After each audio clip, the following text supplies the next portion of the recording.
So,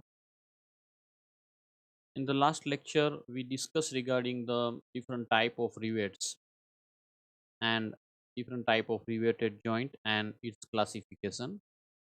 So, today we will discuss regarding the failure of riveted joint. Now, there will be two type of the failure in the riveted joint. First one, that is failure of rivet,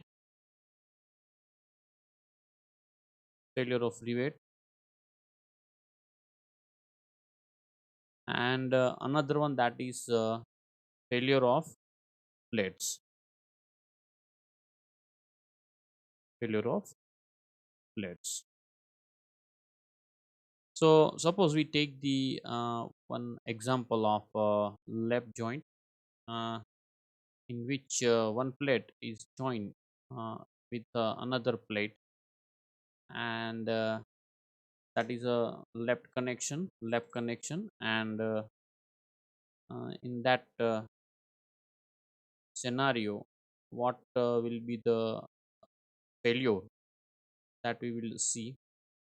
Now suppose this orange plate is joined with another plate through this rivet. So when we talk about the failure, at that time, either there will be a failure of this rivet. So if we take the cross section here, then it will look like this, something like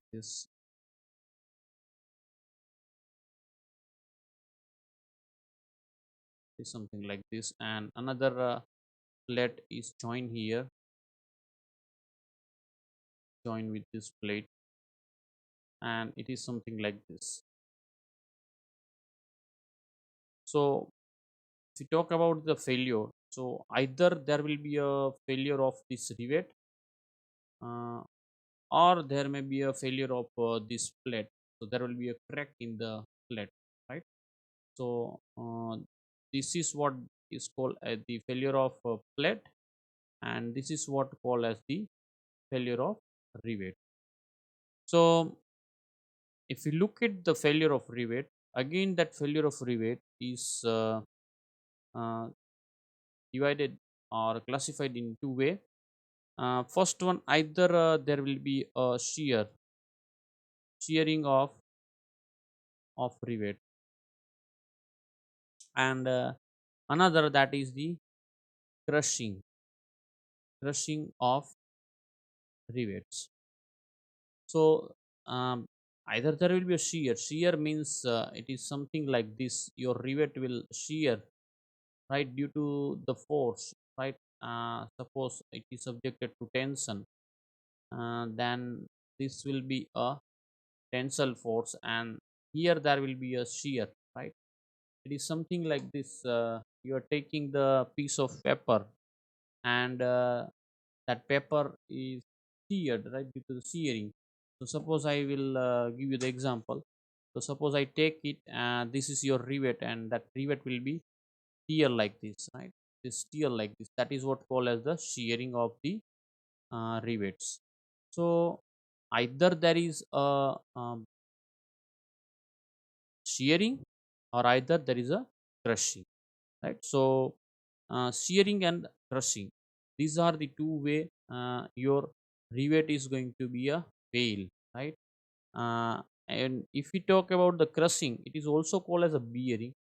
So if rivet is not shear, then there will be a chance of the bending, right, bending of your rivet, something like this. That is what called as the bearing. It is something like that your plate is somewhere here, and it is pulling it towards this direction, and another plate is pulling it in this direction. So this is what is called as the bearing or the crushing. It is also called as the uh, bearing of bearing of bearing of rivet, or crushing of rivet.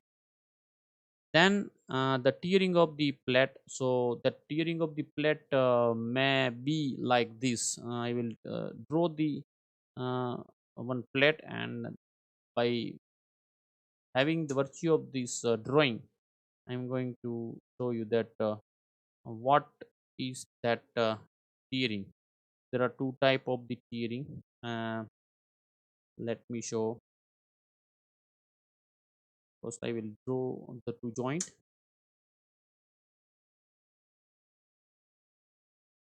So we have two plate. In one I will join this with 1 2 and 3 rivets, and if there is a crack along with this rivet, right, then it is tearing across the row. It is called as the uh, tearing tearing across the row, right, across the row, across the row.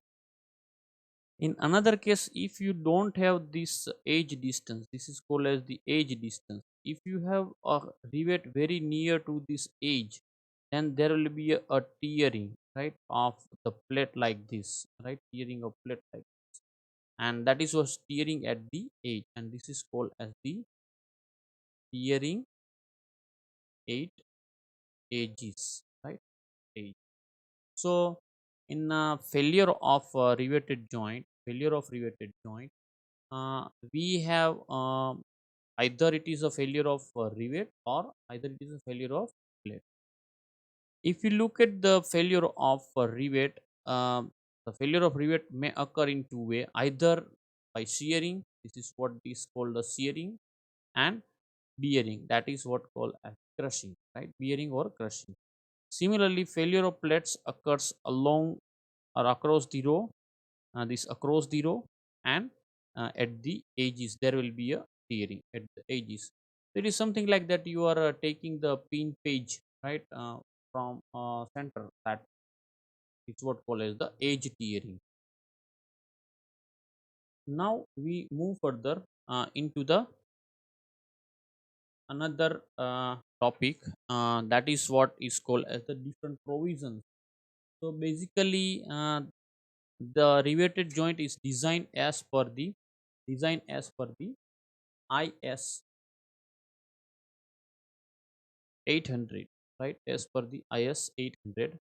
And we will see the different provision, right, provisions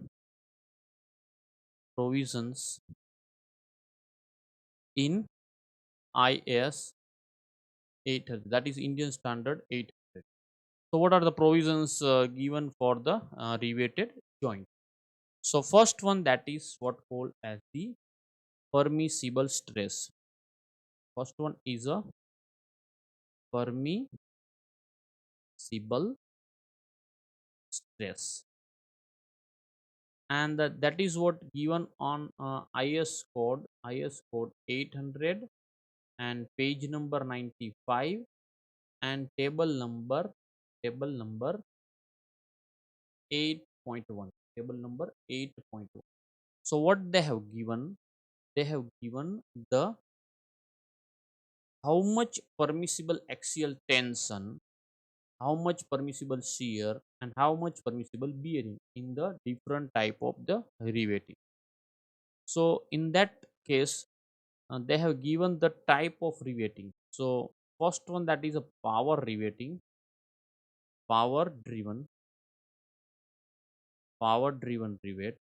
And second one, that is the driven hand driven rivet. So we have the two type of the riveting, one that is the power driven, and another one is the hand driven. So for the power driven, we have that is what called uh, axial tension. It is called as the ft, axial tension, then axial, sorry, then shear, and last one, that is called as the bearing. And now, what is the tension? Axial tension. So let me take the example of one road, right? One road. If we applied the tensile force on both the side, right? If we applied the tensile, if we give the tension to this road, then there will be a decrease in the cross section. So whatever T force is applied as a tension force on this road. That force, suppose we consider the cross sectional area is A, so the stress will be force applied, that is T divided by the cross sectional area. This is what called as a stress. Now here the stress is produced due to this tensile force, right? This tensile force, right? And that is why it is called as a tension stress, right? Or tensile stress. It is denoted by sigma T or F. So how much tensile stress can be um, permissible, or how much tensile stress is permissible in the rivet material? So if you have the power driven, if you have the power driven rivet, then the value of this ft, that will be 100 newton per mm square. Now what is shear? Now suppose we have one body and we applied some force like this, and there will be a shear. So now see, the force is shear force. So suppose we applied the F force as a shear force, then shear stress will be F upon cross sectional area. Now cross sectional area is this one. So suppose you have the this rectangular section, then it will be a B into D, something like that. So force upon area. So this is what called as the shear stress. That it means a stress produced due to the shear force, and that is why it is called as the shear stress. So for power driven, the shear stress, permissible shear stress will be 100 Newton per mm square. Similarly, if we applied the bending force, right, bending force on any body, suppose we are applying the moment M, and due to that force moment, whatever the bending stress produced due to this moment is called, or the bending, that is called as the bending stress, and it is also denoted by fb. So permissible fb for power driven, it is 300 newton per mm square, 300 newton per mm square. Now if you have the hand driven rivet, then it will be 80 newton per mm. The shear will be the 80 Newton per mm, and the bearing will be 250 Newton per mm square. So this is the permissible stress limits in the riveting as per the IS 800. And now we see what are the different terminologies that is used, right, in the riveted joints, right, in the riveted joints. So in the riveting, we are using some terminology, uh, that is uh, that is what is understood through the drawing. So suppose we have one plate, and that plate is joined with another plate, another plate, uh, something like this, and it is provided with the suppose we have given this kind of the rivets. Now here, one thing that is what called as the pitch. Now what is the pitch? Pitch is nothing, it is the center to center distance, center to center distance. So center to center distance between two consecutive rivets, and this is what called as the pitch. That is the distance between these two rivet is called as the pitch. And similarly, another terminology that is called as the back pitch, right? So this distance between this center to center distance, that is called as the back pitch, right? It is called as the back. This one is called as the pitch, and this one is called as the back pitch. Now what will be the value of this back pitch? Now back pitch and this pitch, uh, this is given or defined on the IS code 800, IS code 800, page number 96 and clause number, that is 8.10. So on page number 96, you go to clause number 8.10, you will get the uh, minimum requirement, minimum pitch, minimum pitch. It means how much minimum distance you have to provide, right, in the riveted joint. So the minimum pitch, the criteria is given, that is 2.5 d, that is the minimum pitch. It should not be, it means your pitch should not be less than 2.5 d. Now what is the d? D is a nominal dia of rivet, right, of rivet. Now what is a nominal dia? So before riveting, you as you seen in our previous lecture, that it is something like this. When you insert it into the plates, to the plate, and then what you are doing, then you are doing the pressing of this rivet, and you will get this as band, right? So on the both side you will have the head. So before riveting, whatever the diameter of the cylinder portion, that is a sunk, sorry, that is a cylindrical portion, that is called as the, that is called as the nominal diameter d. That is diameter before riveting, right?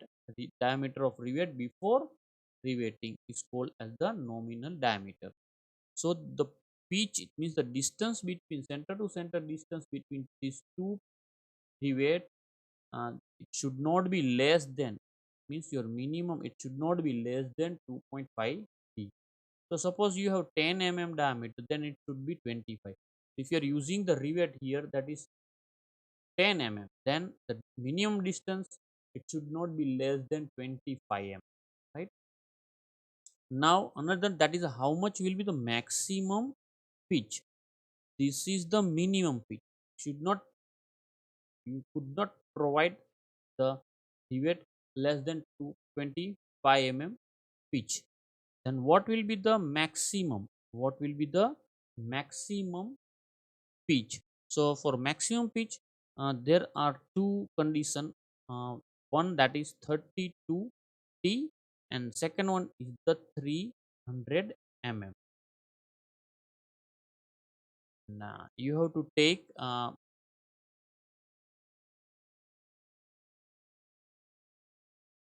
it should not be more than this two value, right? So now what is the t, right? What is the t? So t is a thickness of plate. So suppose here in you're joining this plate, and this plate having 10 thickness, and this plate having the 12 thickness. So the minimum thickness is 10 So here you have to take t is equal to 10 So 10 plate is joined with the 12 plate, 12 plate, 12 plate. Then you have to take t is equal to 10. So it is 320 and 300.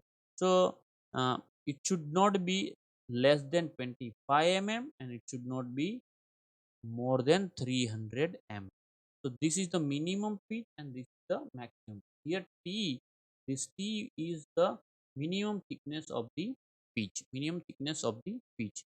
Now we moving to the back pitch. Now what is the back pitch? So for tension member, tension member. So tension member, what is the back pitch value? So back pitch value for the tension member, there are two conditions, 16t, and second one, that is 200 200 whichever is less. So your maximum pitch should not be more than 16t or 200 and for the compression member, it is 12t, 12t, 12t, and second one, that is the 200 So 25 is a minimum pitch, but for back pitch, the maximum back pitch for the tension wave is 16t or 200 and for the compression member it is 12T or 200 mm, and your maximum pitch should not be more than this value for the corresponding members, either it is compression member or tension member. Now the edge distance, and the edge distance is that is what is called, this is the edge distance, right? This is called as the edge distance, right? The distance from the corner, distance from the edge of the plate to the rivet, right? And this distance is called as the edge distance, and that is what given on the is 800 page number 97, page number 97, and table number table number 8.2. So for different edge distance is given in that table. uh, in that it is given in some tabular form, and let me show you that tables here in that diameter of hole, then the distance to sheared or the hand flame cut, and distance to rolled machine flame. So edge distance is depend upon if you cut to hand or you cut to machine. So if your diameter of hole of the rivet is less than 13.5, if it is less than 13.5, then the distance in the hand cutting it should be a 19 mm, right? It should not be less than 19 mm. And if you have the machine cut, then it will be a 17, it will be a 17. So if your hole is 15.5, then for the hand cutting it is 25, and for machine cutting it is 22 mm. Similarly, if you have the 35 mm, then for machine cutting your edge distance will be 57 mm, and for machine cutting it is 51 mm, 51 mm. So this is what is your um, edge distance. Now for the nominal diameter, one more thing that I should cover in the particular topic, that is called the nominal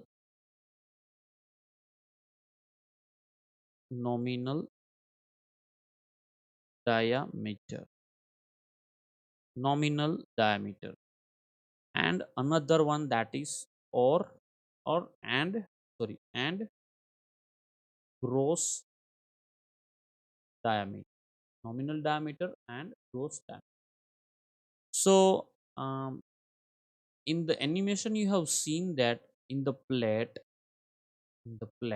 when we are doing the riveting, first of all you what do you do the hole, right? You drill the hole and then you insert the rivet inside that hole, right? Inside that hole. So this diameter of the hole is called as the gross diameter, and the diameter of the cylinder that you insert here and then you do the pressing, that is called as the nominal diameter. So diameter of the cylinder of the rivet is called as the nominal diameter, and the diameter of hole is called as the gross diameter. Now friends, here uh, gross diameter is denoted by the capital D, and on page number 95 of is 800 clause number 8.9.3, it is given that what will be the diameter of hole. So diameter of hole is equal to, nominal diameter is always denoted by small d, so and this is always denoted by the capital D, right? Diameter of, so diameter of hole, that will be small d plus 1.5 mm if your nominal diameter is less than or equal to 25 mm, and diameter of hole will be d, that is nominal diameter plus 2 mm if your diameter, nominal diameter is greater than 25 mm. What does it mean? Suppose you have a diameter of rivet, if you have the diameter of this rivet, if it is 24 mm, 24 mm, diameter of your rivet is suppose 24 mm, then what will be the what will be the diameter of the hole on the plate? What will be the diameter of the hole on the plate? So here the diameter of hole on the plate, that will be the capital D, right? And if you have 25 mm diameter, then what will be the hole diameter? Hole diameter will be D. Capital D is equal to nominal diameter, that is 25, plus your 1.5, because your diameter is 24 mm and which is less than 25 mm. So you have to use this equation for find out the gross diameter or the whole of the rivet. So 1.5. So your gross diameter or the whole diameter, that will be 25.5 mm. 25.5. So this is how you can find out. If you have 28 mm diameter, 28 mm diameter of the rivet, then what will be the diameter of hole? So diameter of the hole according to this second, your 28 mm, that is greater than 25 mm. So the diameter of hole, that will be small d plus 2 mm. So your small d is 28 mm plus 2 mm. So your diameter of hole will be 30 mm. 30. So this is how you can find out the nominal diameter and gross diameter and the size of the hole. Now we move towards the strength of the riveted strength of the riveted joint. Strength of the riveted joint.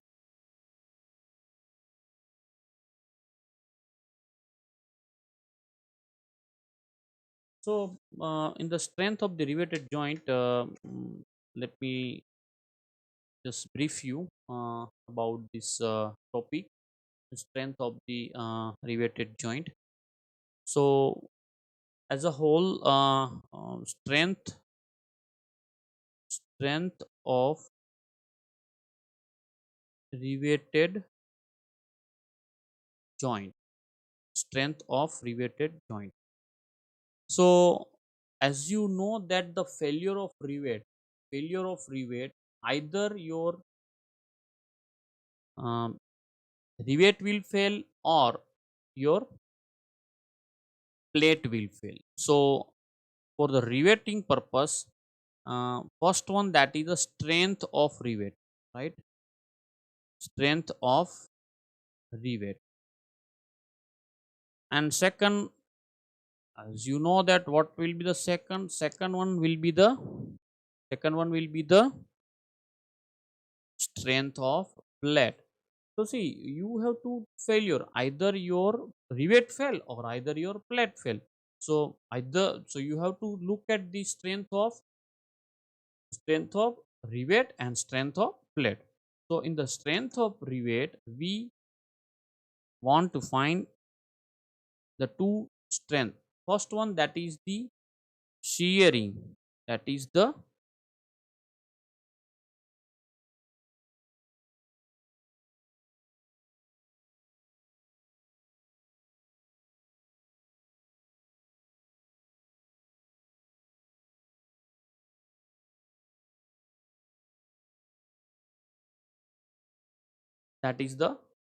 shearing.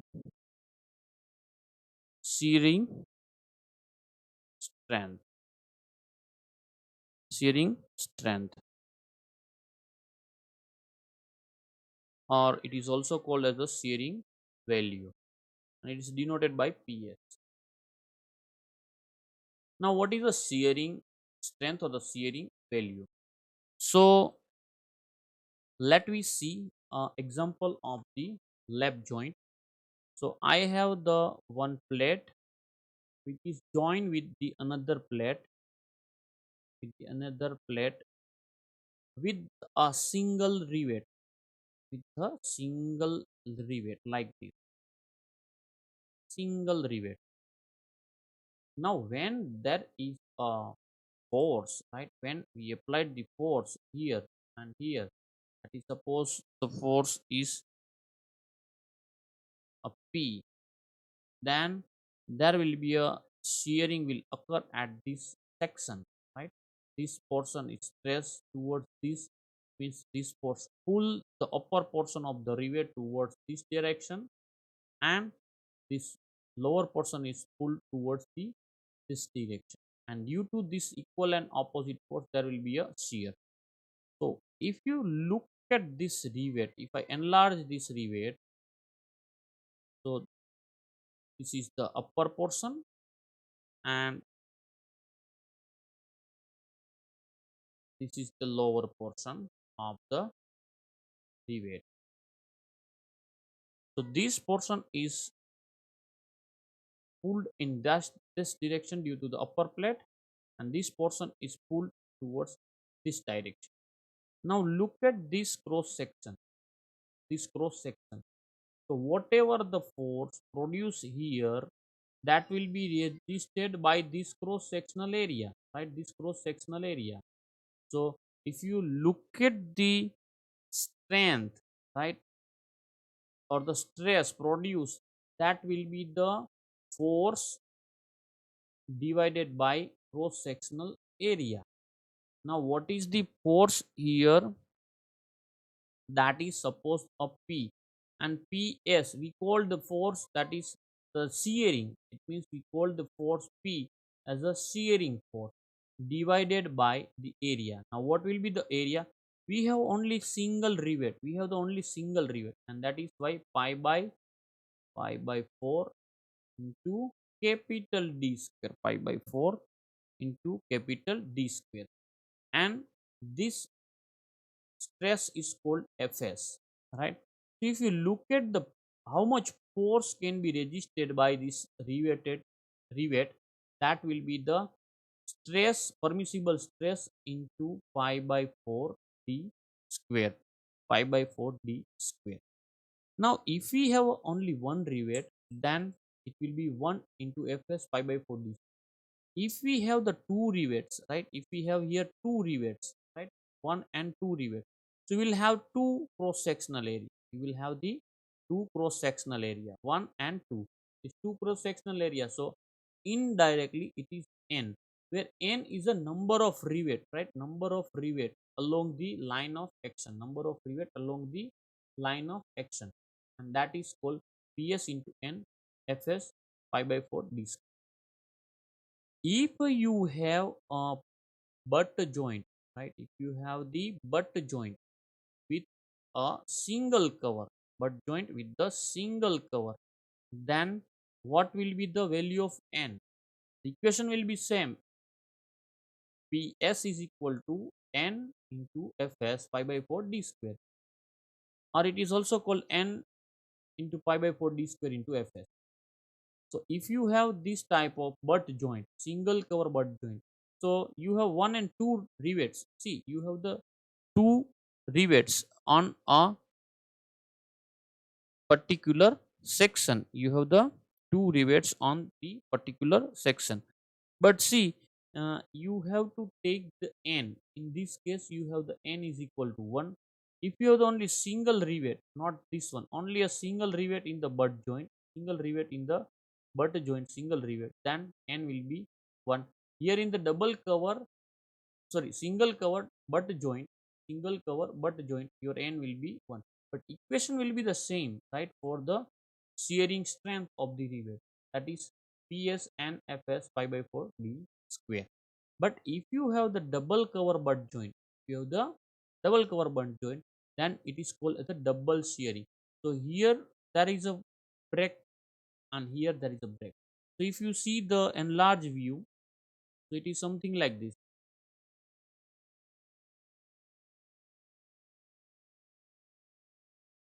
Something like this, the upper portion, then the plate where you have joined. This is your cover plate. This is your cover plate. This is your original plate. That is like this. And again you have the cover. Again you have the cover. This one is your cover. So if you look here, you have the shearing here as well, you have shearing here. So area A and area A, it means you have two area, right? Two area that is resisting the shear. So if you have the double cover butt joint, then equation will be PS is equal to 2n Fs pi by 4 d square. This is for the double shear. This is called as the single shear. Single shear, it means only one cross section will shear. In double cover butt joint, you have the two cross section will shear, right? And that is why 2n. And n is the number of rivet on the line of action, of the force, right? That is number of rivets. This is what is called as the shearing of the plate. Now, another thing that is called as the bearing of the plate. Bearing of the plate. So, in the bearing of the plate, let we see the bearing of the plate. Bearing of plate. Sorry, bearing of rivet. Rivets, right? Bearing of rivets. Now, if you look at the bearing of the rivet, then it will be P B into N into FB into capital D into T. So let me show that how to derive this equation, right? So I have the plate, right? I have the plate, and that plate is joined with then another plate, joined with then another plate with the rivet, right? Something like this. Now you, if you take the bearing, right? If you take the bearing, so you have to take the cross section here. So that cross section is look like something like this.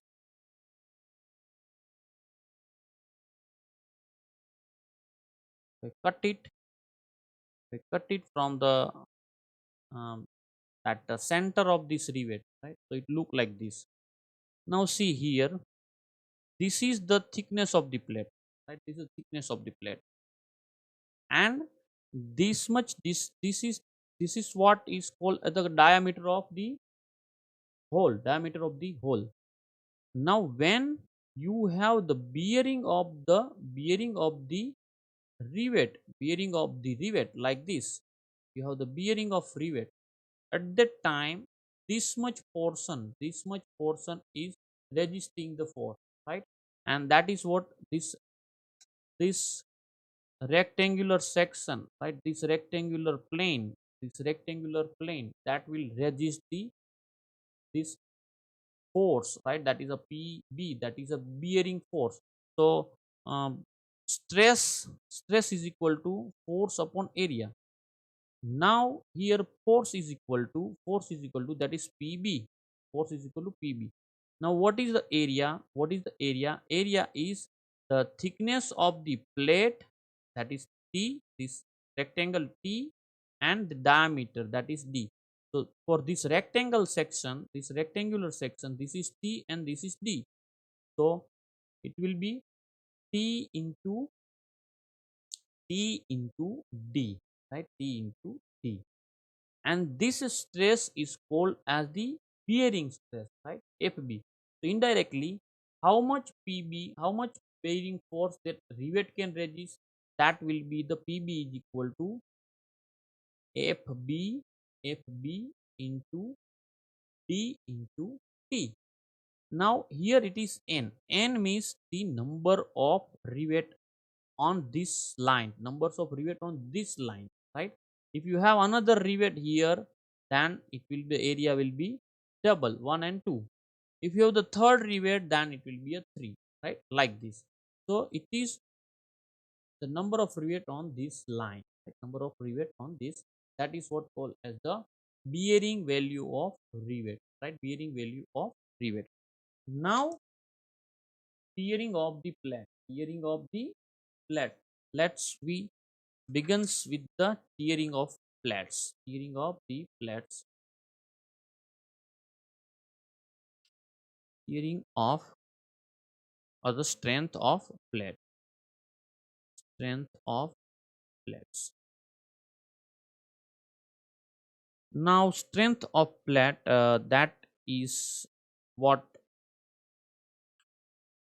PT, right? PT. PT is equal to FT, FT in bracket small p minus capital D into T. This is the uh, strength of the plate. Now, how that, suppose I have the plate, one plate that is joined with the another plate, that is the lap joint, with one rivet here and another rivet here. So if I take the cross section from this center of this rivet, so it will look like this.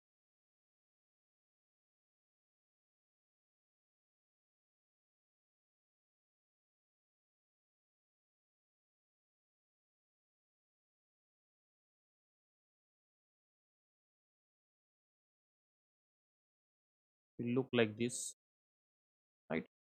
And the center to center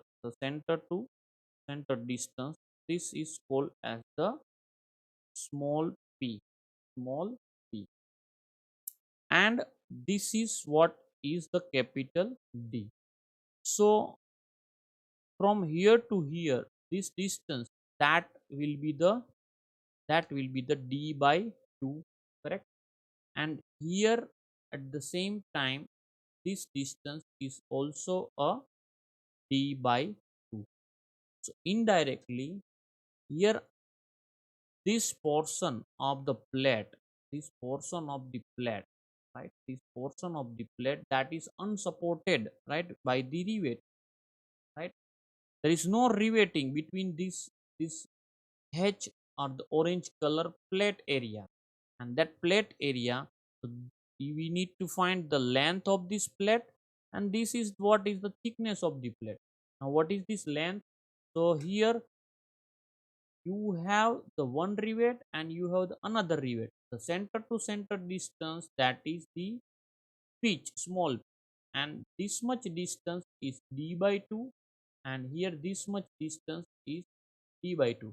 So indirectly this length, this much length, that is what your length of this orange color, right? This, that is small p minus D.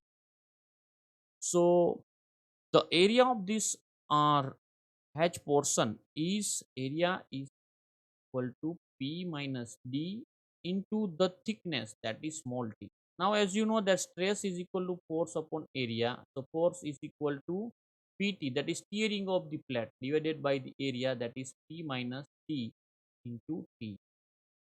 And here it is FT, right? So indirectly PT is equal to FT into P minus D into T.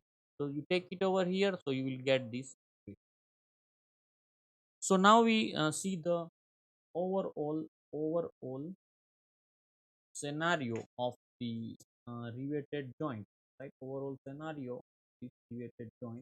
So in that, let me give you the some brief. So the strength of riveted joint, which is divided into the two part. One, that is strength of rivet and strength of plate. The strength of rivet, we have one value, that is PS, and another, that is PB, that is shearing strength, how much shear force your rivet can resist, and how much bearing force your rivet can resist. So for single riveting, it is into n into pi by 4 d square into fs.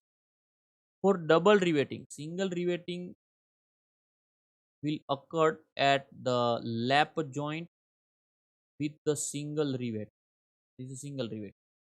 Or you have the butt joint. You have the butt joint with the single cover plate, single cover plate with the one rivet on either side of the joint, then this scenario is called as the single shear.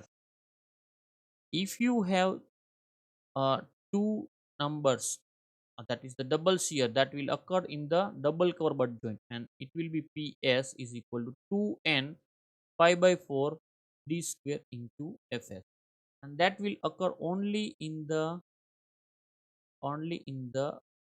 double cover butt joint, double cover butt joint. And n is a number of the riveting on the line of action, number of the riveting on line of action. And the pb that you we have derived for the bearing, that is n into fb, n into fb, d into t.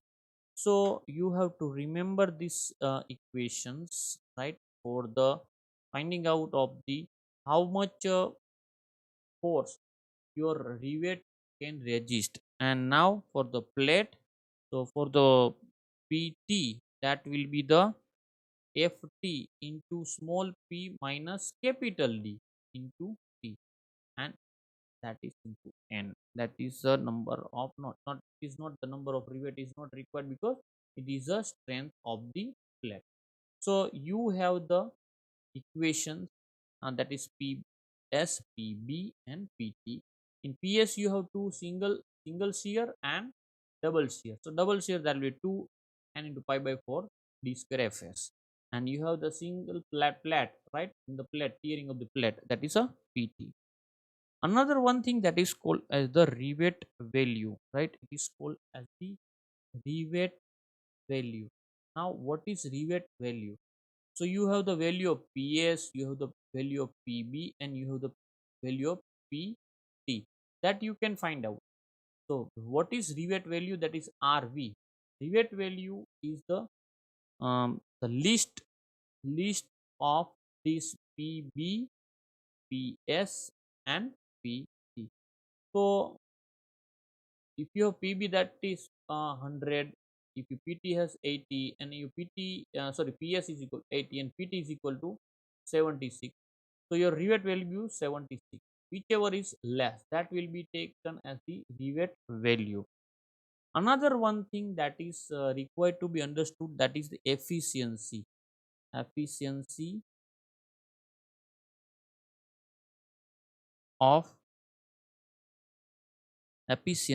of joint, and that is eta, and eta will be minimum of pb, ps, and pt divided by capital P into 100. Now what is this capital P? Capital P will be the length of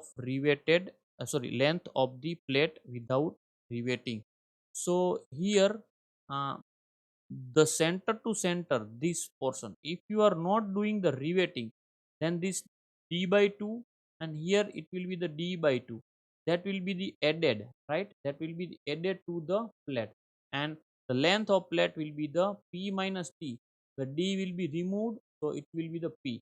So in the capital P, here in the capital P, that will be the same as your um, plate, strength of the plate. So capital P will be ft into small p. D will be 0 because we are considering that we don't have the rivet into t. So value of p here, that will be ft into p into t. It means it is the uh, force resisted by the unriveted plate. So if you don't have the riveting, in the joint, then your plate section will be something like this, right, that is p into t. This much plate, that will be the resisted, that will resist the force. So that is pitch into t, that much area will be resisted, right, and that is 100%, but you are providing the rivet, that's why the uh, cross sectional area is decreased by p minus t, the length will decrease by p minus t. So it means this is 100% and this is what is the least. So that will be the efficiency of the how much percent the efficient your joint is. So this is only about the theory. In the next lecture we will see the example. Thank you and subscribe my channel.